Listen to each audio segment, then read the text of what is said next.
আসসালামু আলাইকুম রহমতুল্লাহ। আশা করি সবাই ভালো আছেন। শখের দেশি মুরগি কুমিল্লা থেকে আপনাদের অনেক অনেক প্রীতি শুভেচ্ছা জানিয়ে শুরু করছি আমাদের আজকের ভিডিও।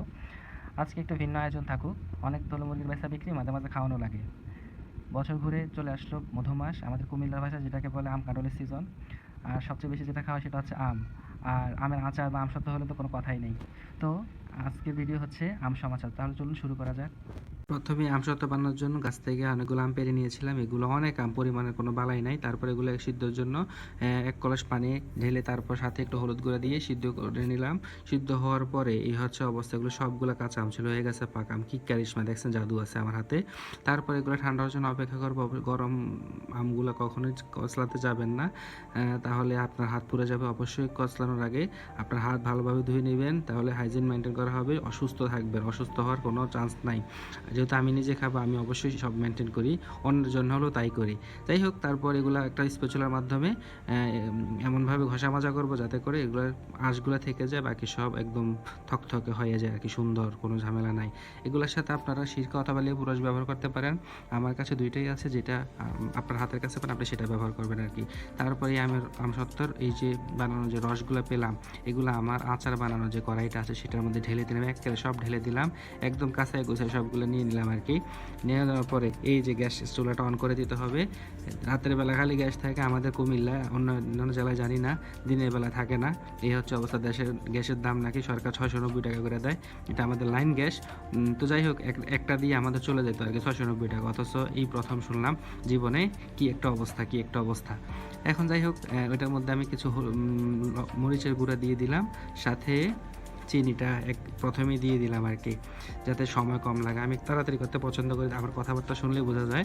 তারপর এটার মধ্যে কিছু ধনে গুঁড়া অল্প পরিমাণ, তারপর কিছু জিরার গুঁড়া দিয়ে দিলাম। দিয়ে দেওয়ার পর এটা ভালো মতো নাড়াতে হবে, নাড়াতে নাড়াতে নাড়াতে নাড়াতে একদম যখন থকথকে হয়ে যাওয়ার অবস্থা হবে, অর্থাৎ গাঢ় হবে, ততক্ষণ পর্যন্ত নাড়তে থাকবো, নাড়তে থাকবো, নাড়তে থাকবো, নাড়তে থাকবেন। নাড়ার পরে দেখবেন একটা সময় এগুলো সুন্দর মতো থকথকে হয়ে যাবে। তখন অল্প পরিমাণে সিরকা ঢেলে দিলাম আমি, লেবু রসটা আপাতত দিচ্ছি না। এগুলো অনেক দিন রাখার চিন্তা করতেছি আর কি। তো যাই হোক, এটা অনেক পাতলা আছে।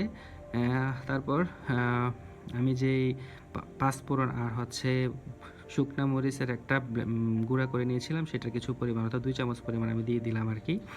যাই হোক, এখন এগুলো থকথকে অর্থাৎ গাঢ় হওয়া পর্যন্ত অপেক্ষা করতে হবে, আর ঘন ঘন নাড়তে হবে। নাড়তে থাকলে ভালো লাগে। আসলে কি সুন্দর ঘ্রাণ বের হয়েছে, এটা আমি ছিলাম বলে আমি শুধু উপভোগ করতে পারছি, আপনারা তো সেটা পারবেন না। আপনারা যখন নিজে বানাবেন তখন সেটা বুঝতে পারবেন।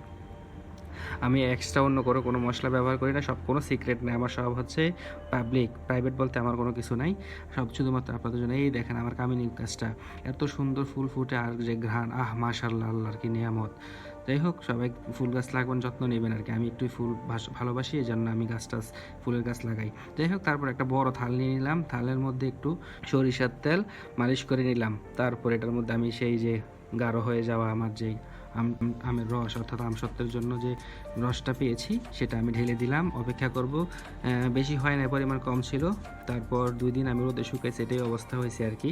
যাই হোক, এটা তো ভালো হচ্ছে না কারণ মনে হচ্ছে, কিন্তু আসলে যে কি জিনিস বানাইছি ভাই, আপনারা কাছ থেকে না দেখলে বা সামনে থেকে না দেখলে বুঝতে পারবেন না।